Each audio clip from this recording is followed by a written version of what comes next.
Hi, my name's Renata. Welcome to my YouTube channel, which is dedicated to intercultural communication and expat life, business skills and job search across cultures, and foreign language learning. As part of foreign language learning, I started a category called Improve Your English a while ago, and I've been publishing new videos every second week. In those videos, I've shared with you a new idiom, a new phrasal verb, and a new executive vocabulary word every time. Now, out of those three, a lot of people have asked me about phrasal verbs specifically. So, phrasal verbs seem to be something really difficult for non-native speakers of English to learn and to understand. So, what are they again? Phrasal verbs? How does it work and how do I best study them? So, on request, I'm making this special video about phrasal verbs only to clarify what they are and how this works. So, this is my special edition on phrasal verbs. And we'll start with the question, what is a phrasal verb? Well, it is a verb with a preposition. And the most important thing is that the meaning of the verb on its own is actually very different from the meaning of the phrasal verb.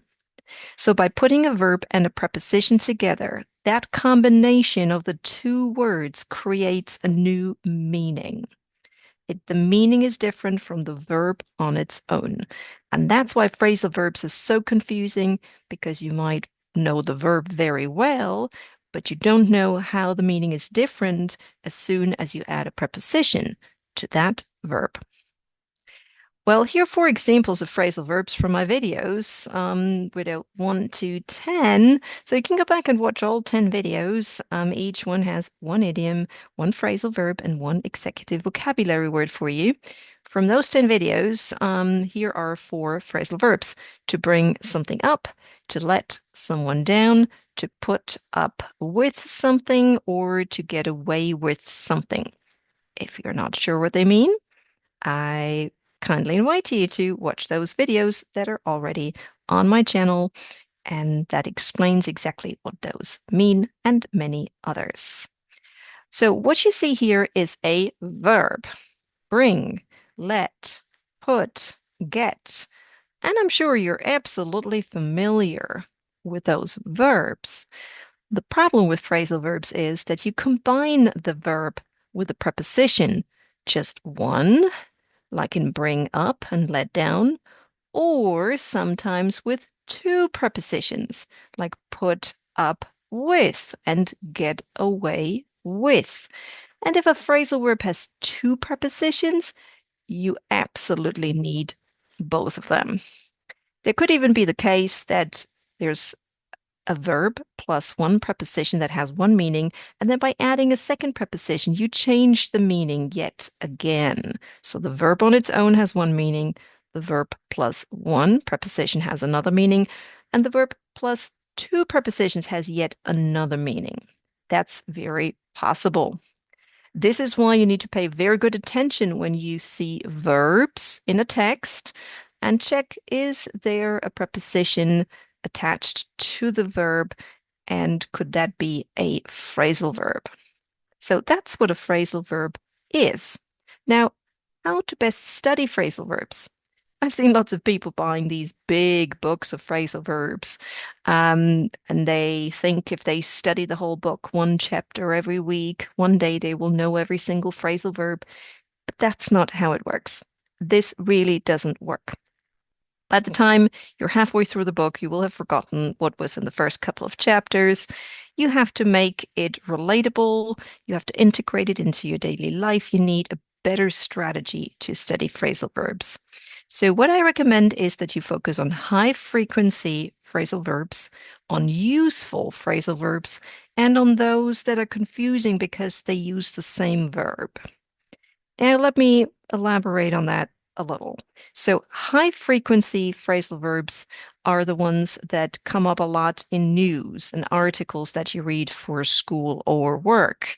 So, whatever it is you study or whatever it is you have to read for work, analyze those texts and see which phrasal verbs come up a lot. come up being a phrasal verb. Again, yes, you might have noticed. Come up meaning to appear.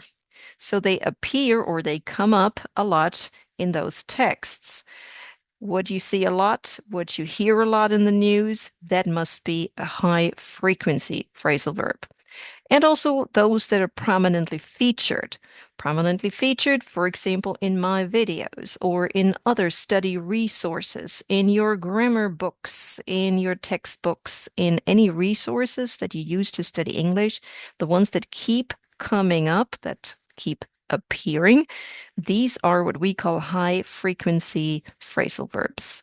That means you're most likely going to see them, read them, or need to use them, so they are the most useful ones to study. Also, the ones that are called useful phrasal verbs. And by that, I mean you decide what's useful. You decide what's important to you. You want to match them with your communication style. Think about how you like to communicate in your native language. Which expressions do you really like? Which words do you often use? Can you translate those preferred words, your preferred communication style into English? And is there maybe a phrasal verb that can perfectly express what you like to say or the words you like to use? That's what I would call a useful phrasal verb. And finally, those confusing ones that seem to be using the same verb over and over again, but with a different preposition. So, for example, look. You know the word look, but then there's look up, look for, look after. And yes, all three of them have a very different meaning. And there's more of them. There's more look plus preposition. Or there's take. You know what take means, but what is take up, take after, take for? Is there a difference? Oh, yes, there's a big difference. All three of them have a different meaning. Or put on, put together, put up with, or get up, get on with, get along with, and many more. So there are certain verbs like look, take, put, and get that tend to have a lot of combinations with prepositions. And so sometimes when you realize that you run into these a lot, you've seen a lot of these phrasal verbs with look or with take or with put or get, then those are worthwhile your time to look into. Here's another one to look into the meaning, meaning to try to understand, study, examine, and try to understand the meaning of those combinations.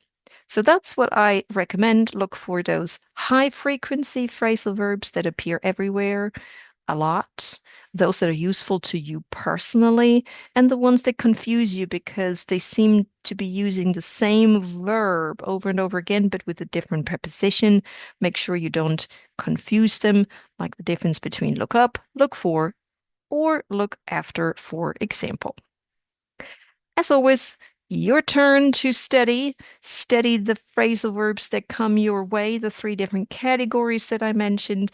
Practice them. That's so important that you put them into sentences that are meaningful to you and you use them on a daily basis.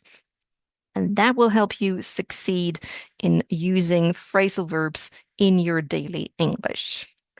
If you need more of this information, if you're looking for an English language or test preparation trainer, you know where to find me under my name, Renata Urban, or my company name, Urban Training and Services. You can visit my website or connect with me on LinkedIn. Thank you very much for watching. I hope you enjoyed that special edition on phrasal verbs.